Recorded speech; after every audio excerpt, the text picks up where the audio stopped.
মেহমানদারি মনে আছে তো? হ্যাঁ, মেহমানদারি আলোচনা চলতেছিল। আমি আপনাদেরকে ইব্রাহিম আলাইহিস সালাতু ওয়াস সালামের মেহমানদারির নমুনা আমি আপনাদের সামনে কোরআনের আলোকে তুলে ধরেছিলাম। আমাদের আজকের যে আলোচনা সেটা হলো নবী মুহাম্মদুর রাসূলুল্লাহ, তিনিও মানুষদেরকে মেহমানদারি করাতেন। কি করাতেন? মেহমানদারি করাতেন। তাহলে এটা আমরা গত সপ্তাহে জানতে পারলাম যে সর্বপ্রথম এই মেহমানদারির সূচনাটা কে করেছেন? নবী ইব্রাহিম আলাইহিস সালাতু ওয়াস সালাম। হাদিসের ভিতরে আছে কানা আওয়ালা মান বাইয়াতা বাইতা ইব্রাহিম আলাইহিস সালাতু ওয়াস সালাম। সর্বপ্রথম মেহমানদারির যে প্রচলনটা, এই প্রচলন নবী ইব্রাহিম আলাইহিস সালাতু ওয়াস সালাম থেকে চলে আসছে। তার থেকে এটা আমাদের নবী মুহাম্মদুর রাসূলুল্লাহ সুবহানাল্লাহ। নবী করিম সাল্লাল্লাহু আলাইহি ওয়াসাল্লাম যখন হিরা গুহায় যখন ইবাদত করার জন্য গেলেন, কি জন্য? একাকী ইবাদত করার জন্য গেলেন না। হাদিসের ভাষ্যমতে নবী মুহাম্মদুর রাসূলুল্লাহ হিরা গুহায় 1 মাস ইবাদত করেছেন। কয় মাস? কিসের ভাষ্যমতে? হাদিসের ভাষ্যমতে। কি ভাষ্যমতে? তাফসীরের ভাষ্যমতে। কিসের? তাফসীরের ভাষ্যমতে নবী মুহাম্মদুর রাসূলুল্লাহ 6 মাস যাবত হিরা গুহায় একা একইভাবে ইবাদত করতেন। কয় মাস? কিসের ভাষ্যমতে? তাফসীরের ভাষ্যমতে। নবী মুহাম্মদুর রাসূলুল্লাহ সাল্লাল্লাহু আলাইহি ওয়াসাল্লাম যখন ইবাদত করতেছেন, জিবরিল আলাইহিস সালাতু ওয়াস সালাম নবীর কাছে গেলেন। ফাআখাযাহু ফাকাতাহু। নবীজির কাছে যাওয়ার পরে নবীজিকে ধরলেন, হাত ধরলেন, এর উপরে যায় ধরলেন। জিবরিল আলাইহিস সালাতু ওয়াস সালাম নবীজিকে কি করলেন? জড়ায় ধরলেন। এরপরে নবী মুহাম্মদুর রাসূলুল্লাহ বলতেছেন হাত্তা বালাগা মিনিয়াল জুহদু। অত্যন্ত কষ্ট আমি অনুভব করতে লাগলাম। জিবরিল যখন চাপ দিয়ে ধরলেন, আমি অত্যন্ত কষ্ট অনুভব করলাম।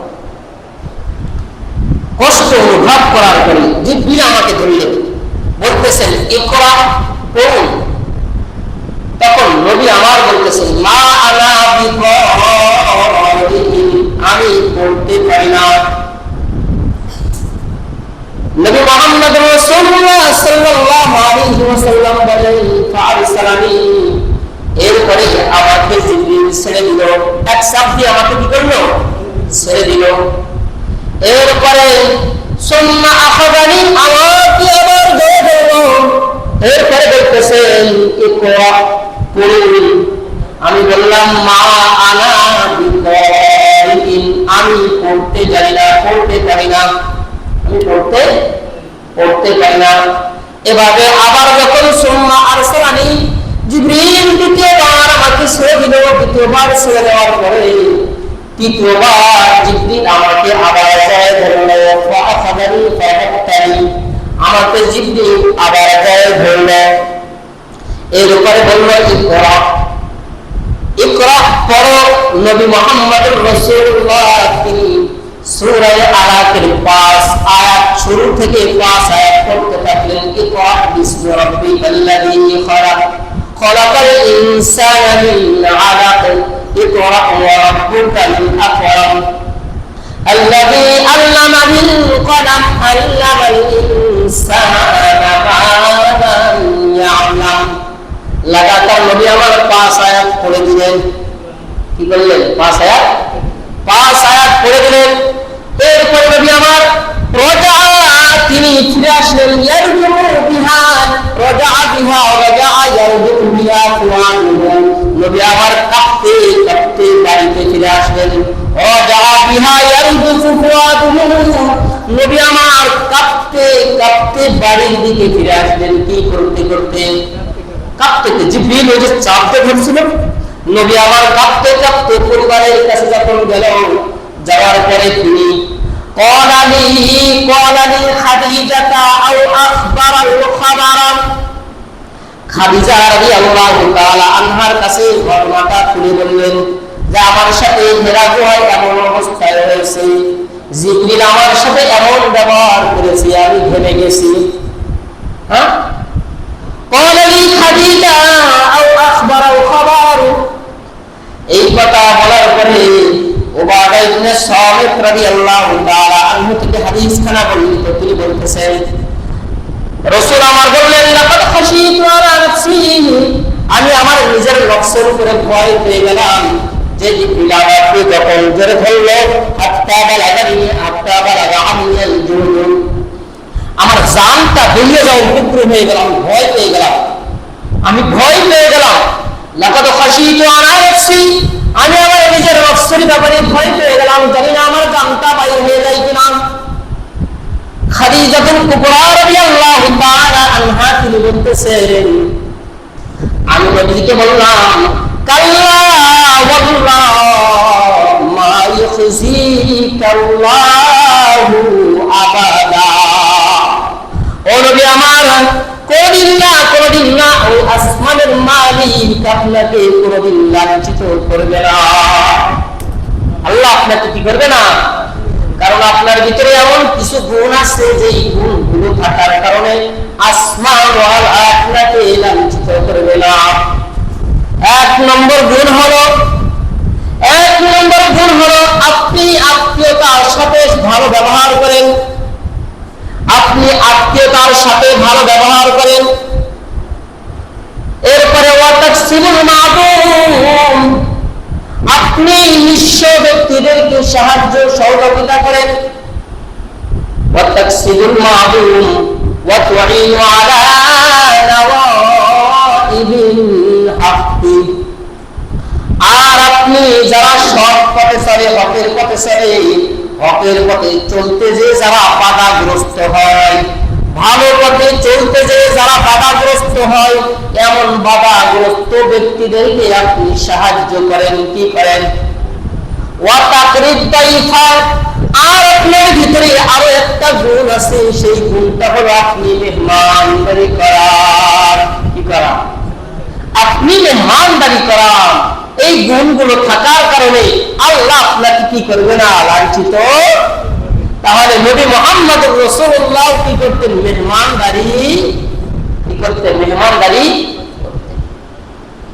তাহলে পেলাম ইব্রাহিম নবীর সুন্নাত, আমাদের নবীরও সুন্নাত। সাহাবায়ে কিরাম মেহমানদারি করতেন কিনা দেখেন, সাহাবায়ে কিরাম মেহমানদারি করতেন কিনা।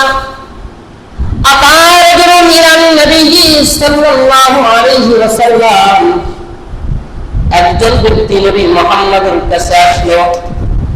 নবী মুহাম্মদ রাসূলুল্লাহ সাল্লাল্লাহু আলাইহি ওয়াসাল্লামের কাছে আসার পরে নবী মুহাম্মদ রাসূলুল্লাহ একজন ব্যক্তিকে বললেন, যাও আমার পরিবারের কাছে যাও। ফাবাআসা ইলা ইমরাতিহি, নবী আরেকজনকে বললেন, যাও নবী খাদেমকে বললেন, আমার কাছে মেহমান আসছে, যাও যে আমার পরিবারের কাছে যে বলো, স্ত্রীদের কাছে যে বলো তাকে একটু মেহমানদারি করাইতে পারবে কিনা। যাও, আমার কাছে মেহমান আসছে, যাও যে বলো যে বাড়ি ঘরের ভিতরে যারা আছে তাদেরকে বলো যে মেহমানদারি করাতে পারে কিনা। নবী করিম সাল্লাল্লাহু আলাইহি ওয়াসাল্লাম স্ত্রীগণ কি বলল? ফাকুল্লা মা ইনদানা ইল্লাল মা, না আমাদের কাছে শুধুমাত্র পানি আছে, পানি ছাড়া আর কিছু আমাদের কাছে নেই। হ্যাঁ, এই কথা বলার পরে নবী মুহাম্মদুর রাসূলুল্লাহ সাল্লাল্লাহু আলাইহি ওয়াসাল্লাম তিনি বলতেছেন, মাইয়াদুম হাযা আও মাইয়ুদিফু হাযা, কে আসো তোমরা আমার এই মেহমানকে মেহমানদারি করাবা। নবীর কাছে মেহমান আসছে না, তো নবীর কাছে মেহমান আসার পরে নবীদের স্ত্রীর কাছে কিছু নাই, নবী বলে স্ত্রীর কাছে কিছু না থাকার পরে নবী আমার বলতেছেন, মাইয়ুদিফু হাযা আও মাইয়াদুম হাযা, কে আসো তোমার পরিবারের খাদ্যের সাথে এই মেহমানের খাদ্যটা জড়াই নিবা। কে আসো তোমরা আমার এই মেহমানকে মেহমানদারি করাবা। হাদিসের কিতাবের ভিতরে এসেছে, তালহা ইবনে জুবাইর রাদিয়াল্লাহু তিনি বলতেছেন আনা ইয়া রাসূলুল্লাহ, ও আল্লাহর হাবিব, আমি এই মেহমানকে মেহমানদারি করাবো। এই কথা বলার পরে তালহা ইবনে জুবাইর রাদিয়াল্লাহু তাআলা আনহু তিনি ফানতালাকা ইলা ইমরাতিহি, তিনি তার স্ত্রীর কাছে চলে গেলেন। স্ত্রীর কাছে যে বলতেছেন আকরিমি দাইফা রাসূলুল্লাহি সাল্লাল্লাহু আলাইহি ওয়াসাল্লাম, সাথে একটা রাসূলের মেহমান নিয়ে আসছে, এটা কোনো সাধারণ মেহমান না, এটা কোনো সাধারণ মেহমান না। আকরিমি দাইফা রাসূলুল্লাহি সাল্লাল্লাহু আলাইহি ওয়াসাল্লাম, নবীর মেহমান নিয়ে আসছি, নবীর মেহমানকে খিদমত করো, নবীর মেহমানকে সম্মান করো। এই কথা বলার পরে তালহা ইবনে জুবাইর রাদিয়াল্লাহু তাআলা আনহু তিনি বলতেছেন মা ইনদি ইল্লা কুওয়াতুল সিবিয়ান। আয়াত বর্ণনায় পাওয়া যায় মা ইনদানা ইল্লা কুওয়াতুল সিবিয়ান, আমার কাছে তো কোনো খাদ্য নাই, আমাদের ছোট একটা বাচ্চা আছে আর ছোট একটা সন্তান আছে, এই ছোট্ট সন্তানের জন্য ঘরে কিছু খাবার আছে, এই খাবার ছাড়া আমাদের কাছে আর বিন্দু মাত্র কোনো খাবার নাই। কি আছে? শুধুমাত্র ওই ছোট ছেলের সন্তানের খাদ্য আছে, আর কোনো খাদ্য নেই। সাহাবায়ে কিরাম নবীদের অবস্থা ছিল এমন। এই কথা শোনার পরে তালহা ইবনে জুবাইর রাদিয়াল্লাহু তাআলা আনহু তিনি তার স্ত্রীকে বললেন হাইকি তুআমাকি, তুমি ওই যে ছোট সন্তানের খাদ্যটা আছে, ওই সন্তানের খাদ্যটা তুমি পাকাও। হাইকি তুআমাকি ওয়াতফাই সিরাজাকি, ঘরের বাতি আছে, ঘরের বাতিটা নিভায়ে দাও। আগে তো লাইট ছিল না, লম্প ছিল না, লাইট ছিল না। আল্লাহর হাবিবের সাহাবী তালহা ইবনে জুবাইর রাদিয়াল্লাহু তাআলা আনহু নিজের স্ত্রীকে বলতেছেন ওয়াতফাই সিরাজাকি, বাতিটা নিভায়ে দাও। ওয়া নাউমিনি সিবিয়ানাকি, আর ওই ছোট বালকগুলো বাচ্চাগুলোকে ঘুম পড়ায় দাও, ঘুম পড়ায় দাও। এরপরে তালহা ইবনে জুবাইর রাদিয়াল্লাহু তাআলা আনহার স্ত্রী তিনি কি করলেন? হাইয়াত তুআমাহা, এই ছোট সন্তানের খাদ্যটা পাকালেন। ওয়াতফাআত সিরাজাহা, ঘরের বাতিটা নিভায়ে দিলেন। ওয়া নাওমাত সিবিয়ানাহা, সন্তানগুলো ঘুম পড়ায় দিলেন, যেন সন্তানেরা যেন খাদ্যের জন্য কান্নাকাটি না করে। মেহমানের সামনে যেন খাদ্য দিলে সন্তানেরা অনেক সময় দেখলেন খাদ্য দেখলে তারা কান্নাকাটি করে, সন্তানেরা যেন খাদ্য না দেখে, সন্তানেরা যেন খাদ্যের প্রতি উৎসাহ না হয়ে যেন কান্নাকাটি যেন না করতে পারে, এই জন্য তুমি কি করো, তোমার সন্তানদেরকে ঘুম পড়ায় দাও, ঘুম পড়ায় দাও। হাদিসের ভিতরে আসছে তালহা ইবনে জুবাইর রাদিয়াল্লাহু তাআলা আনহুর স্ত্রী তিনি কি করলেন? ঘুম পড়ায় দিলেন। ফালাম্মা আরাদু আশা, ইশা মানে ইশা নামাজ, ইশা অর্থ আশা মানে রাতের খাবার। ফালাম্মা আরাদু আশা, যখন রাতের খাবারের সময় হয়ে গেল, খাবারের সময় হয়ে যাওয়ার পরে তালহা ইবনে জুবাইর রাদিয়াল্লাহু তাআলা আনহার স্ত্রী দাঁড়ালেন। সুম্মা কামাত, দাঁড়ালেন। কান্নাহা তুসবিহু সিরাজাহা, কান্নাহা তুসবিহু সিরাজাহা, ওই বাতিটা ঠিক করার ভান করলো। ভালো বাতি ঠিক করতে গেলে কি হয় বলেন? সারাদিনও ঠিক হয়। যেমন ভাবে গ্রামের মানুষ বলে, মুরব্বীরা বিশেষ করে বলে থাকি যে জাগ্রত মানুষকে কোনোদিন ঘুম থেকে জাগানো যায় না। যায় ভালো বাতি আর কি ঠিক করবে? ওটা ঠিক হবেই না। তালহা ইবনে জুবাইর বললেন যখন মেহমান যখন খানা খাইতে খেতে বলবে, তখন ওই খানা খাওয়ার অবস্থায় তুমি ওই বাতিটা ঠিক করার নামে ওটাকে নিভায়ে দেবা। সুম্মা কামাত কান্নাহা তুসবিহু সিরাজাহা ফাআতফাআতহু, ওই তালহা ইবনে জুবাইর রাদিয়াল্লাহু তাআলা আনহার স্ত্রী বাতিটা ঠিক করতে করতে এক সময় তিনি ওই বাতিটাকে নিভায়ে দিলেন। ওয়া জাআলা ইয়ানিহি আন্নাহুমা ইয়াকুলান, কেন? অন্ধকারে ওই মেহমান মনে করে যে তালহা ইবনে জুবায়ের আর তার স্ত্রী আমাদের সাথে বাড়িওয়ালা আমাদের সাথে খানা খাচ্ছে। মেহমান যেন বুঝতে পারে যে অন্ধকারে সকলে আমরা একসাথে বলায় খানা খাচ্ছি, কিন্তু তাদের উদ্দেশ্য কি ছিল? যাতে করে আমাদের খানা খেতে বলবে, আমরা যদি না খাই কেমন খারাপ দেখা যায় না। এই জন্য বাতিটা নিভাই দিলে তারা তো দেখতে পাবে না যে আমরা খানা খাচ্ছি কিনা।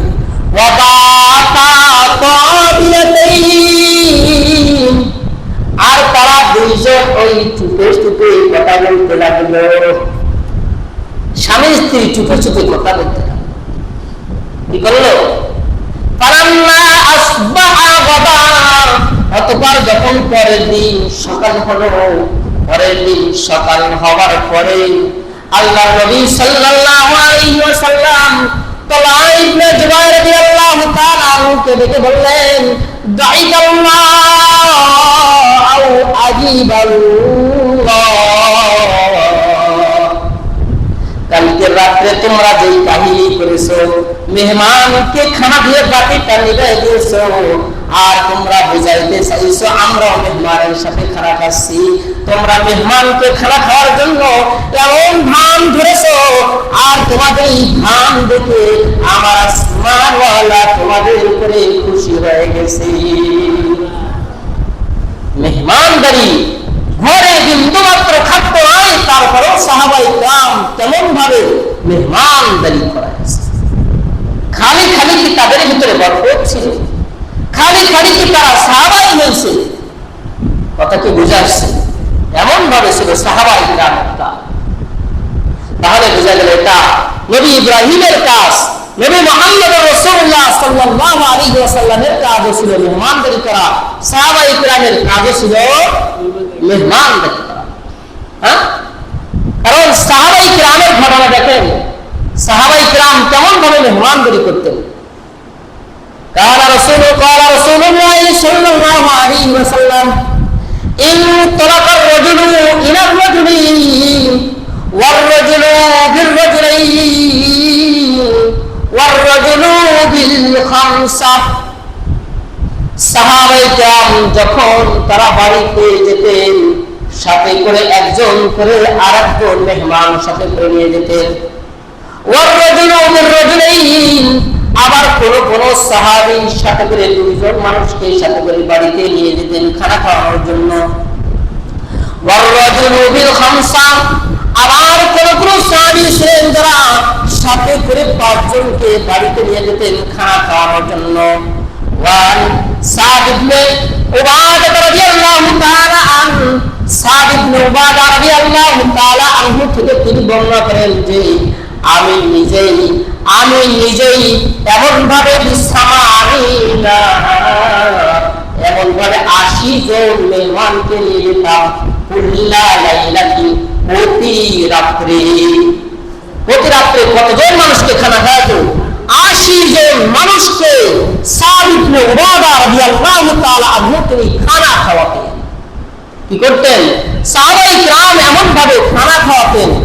আবার কোন কোন সাহাবায়ে কেরাম একজনের খানার ব্যবস্থা করতেন, কোন কোন সাহাবায়ে কেরাম 5 জনের খাবার ব্যবস্থা করতেন, কোন কোন সাহাবায়ে কেরাম 10 জনের খাবার ব্যবস্থা করতেন, কোন কোন সাহাবায়ে কেরাম 80 জন মানুষের খাবার ব্যবস্থা করতেন না। মানুষ প্রতি বছর একবার করে সকলের খাবার ব্যবস্থা করে। এমন ভাবে আরো অনেক মানুষ আছে না যে খানা খাওয়ার ব্যবস্থা করে, তালবেলের খানা খাওয়ার ব্যবস্থা করে। তোদের একদিনের পুরো যত খরচ আছে পুরো খরচটা আমি বহন করবো, এক বেলার এক একটের যত খোরাক লাগে সমস্ত খোরাকের ব্যবস্থা আমি করবো। অনেক মানুষ আছে না, এটা কাদের সুন্নত পালন করে? নবীদের সুন্নত। কাদের সুন্নত? সাহাবায়ে কেরামের সুন্নত, নবী ইব্রাহিম আলাইহিস সালাতু ওয়াস সালামের সুন্নাত। আপনার খাবারের সাথে একটা অংশ অন্য অংশ আপনি মিশাইবেন, আপনার খাদ্যের সাথে তালবেলের একটা অংশকে মিশাইবেন। আল্লাহ তাআলা অবশ্যই আপনার খাদ্যের ভিতরে বরকত দান। কি করবে? খাদ্যের ভিতরে আপনি বেশি দেওয়ার দরকার নেই, যতটুকু পারেন ততটুকু। এই যে তালহা ইবনে জুবায়েরের স্ত্রী অনেক খাদ্য ছিল না, ছোট সন্তানের খাদ্য ছিল। ছোট সন্তানের খাদ্য খাওয়ানোর কারণে আসমান ওয়ালাকে খুশি করে ফেলেছে। তাকে খুশি করে ফেলেছে। আসমান ওয়ালাকে খুশি করে দিয়েছে। আল্লাহর হাবিব সাল্লাল্লাহু আলাইহি ওয়াসাল্লাম বলতেছেন, আন আবি হুরায়রা রাদিয়াল্লাহু তাআলা আনহু قال, আবু হুরায়রা রাদিয়াল্লাহু তাআলা আনহু থেকে হাদিস খানা বর্ণিত, তিনি বলতেছেন, আহাব্বুত তাআমি ইলাল্লাহ,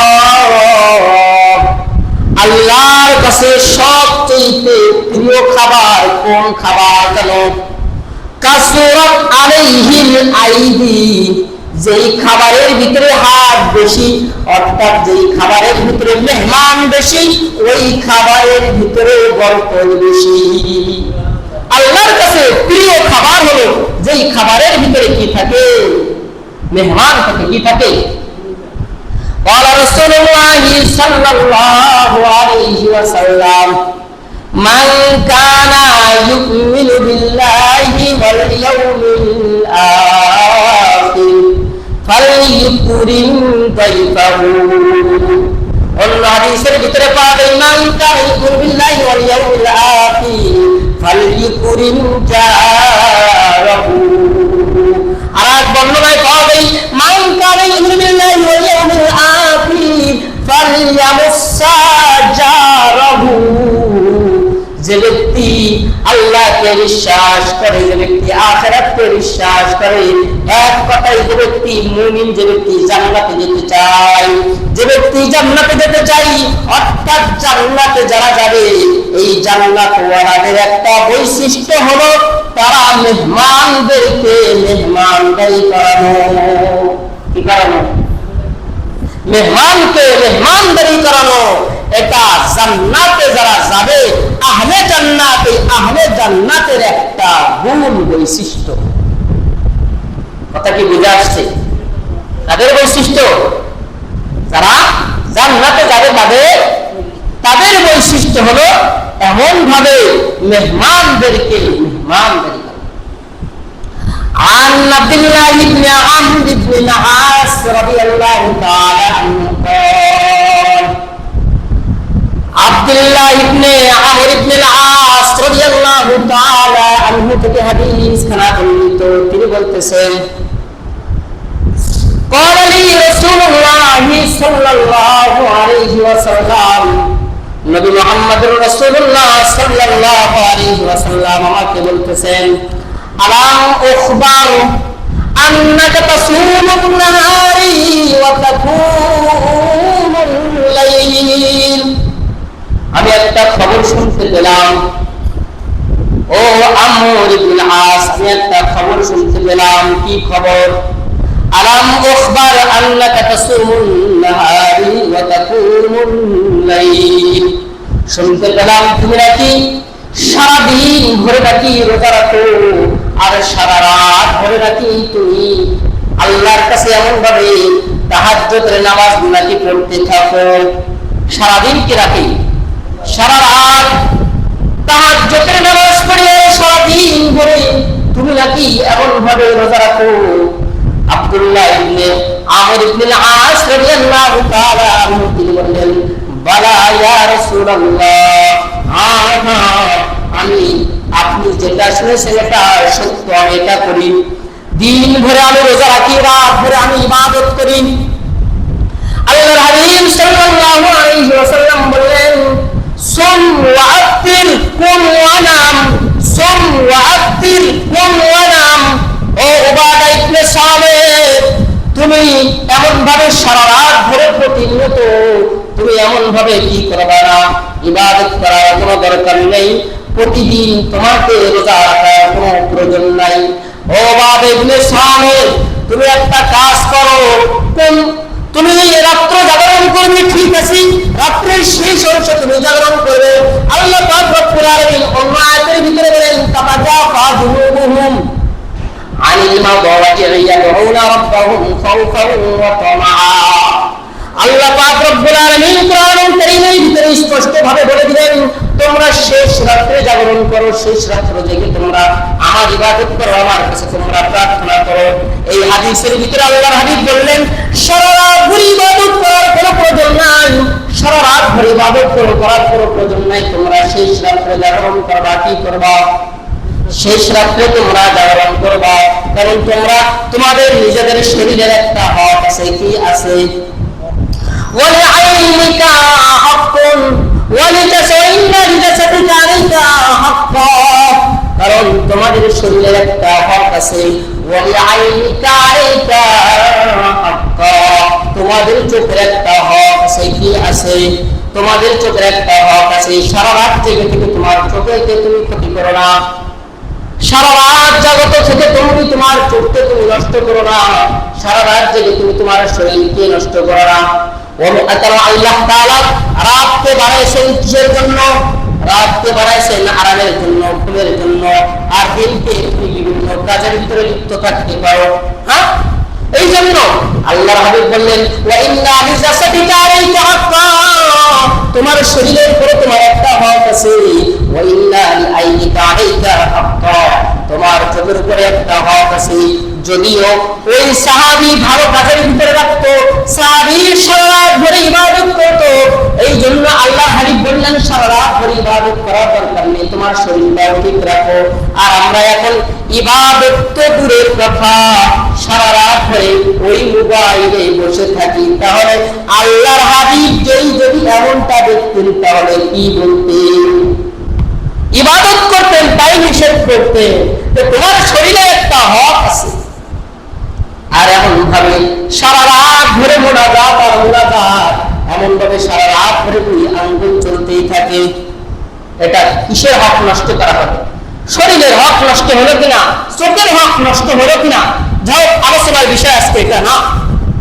আল্লাহর হাবিব সাল্লাল্লাহু আলাইহি ওয়াসাল্লাম বললেন, ওয়ালিআইনিকা হাক্কা ওয়ালিজারিকা আলাইকা হাক্কা ওয়ালিযাওরিকা আলাইকা হাক্কা ইয়ানি লিতাইফিকা আলাইকা হাক্কা, তোমার বাড়ি যদি মেহমান আসে তাহলে তুমি তোমার ওই মেহমানের হক আদায় করবা। মেহমানকে কি করবা? মেহমানদারি করাবা। মেহমান যদি আসে তাহলে নফল রোজা যদি হয়, তাহলে মেহমান আসলে মেহমানের জন্য নফল রোজা ভেঙে তার সাথে খানা খাওয়া, এটাই হলো আদব। নফল রোজার ক্ষেত্রে মেহমান আসছে, আর উদাহরণস্বরূপ আজকে অথবা কালকে আপনি রোজা আছেন আর আপনার বাড়িতে মেহমান আসছে, এমন নফল রোজার ক্ষেত্রে আপনার জন্য করণীয় হলো রোজা ভেঙে ওই মেহমানের সাথে মেহমান। কথা কি বুঝে আসছে? ওয়ালিযাওজাতিকা আলাইকা হাক্কা, আর আপনার ঘরের স্ত্রীর উপরে আপনার কি আছে? হক আছে। কাজেই সারা রাত ধরে ইবাদত করবেন আর আপনার স্ত্রী মাহরুম হবে না, এটা করবেন না। বরং স্ত্রীর সাথে সময় দেওয়া, এটা কিসের হক? এটা স্বামীর হক। কথা কি বুঝে আসছে? আল্লাহর হাবিব এই হাদিসের ভিতরে আমরা কি বুঝতে পারলাম? এই হাদিস দ্বারাও কিন্তু এটা প্রমাণিত হলো যে আল্লাহর হাবিব বললেন, মেহমান আসতে কি করো? মেহমানের হক আদায় করো। যাই হোক, গত জুমা আর এই জুমার ভিতরে আমাদের ধারাবাহিক আলোচনা আজকে আলহামদুলিল্লাহ শেষ পর্যায়ের দিকে আমরা পৌঁছাতে পারলাম। যদিও একটু অংশ বাকি আছে, কিন্তু সামনের সপ্তাহে আবার মুহররম, এই জন্য এই আলোচনাকে আমি এখানেই ক্ষান্ত করলাম।